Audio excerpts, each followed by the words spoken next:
Mikael ulfaadhu hangafa argamoota humna Waaqayyoodhaan kuffistee diinota. Kanaaf si waama naaf kottu abbaa koo si waliin anbaa bara jireenya koo.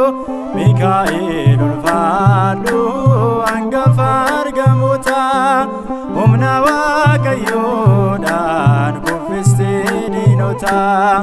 Kanaaf si waama naaf kottu abbaa koo si waliin anbaa bara jireenya koo.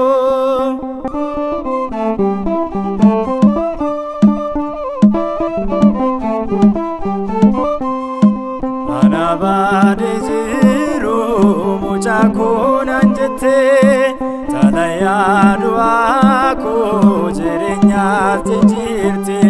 Maqaan kee ulfaatu hangafa argamoota maqaa kee nan moo'ee har'allee diinota. Mikael ulfaadhu hangafa argamoota humna Waaqayyoodhaan kuffistee diinota.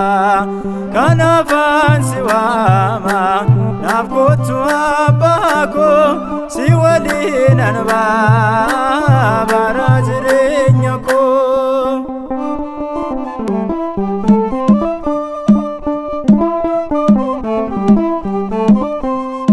Diinonni koo hunduu naannoo koo marsanii fakkeenya Mikael fudhachuun kaanii. Mikael toluufee boqonsaanii bu'ee anoo hin sodaadhu si waliin anba'ee. Mikael ulfaadhu hangafa argamoota humna Waaqayyoodhaan kuffistee diinota. Kanaaf si waama naaf kottu abbaa koo si waliin anbaa bara jireenya koo.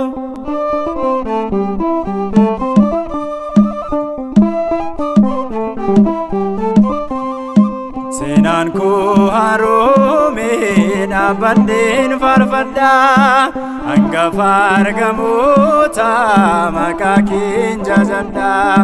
Diinonni kun jiraan hundumtuu rommanii egaa hin sodaadhu nan faarfadhaanii. Mikael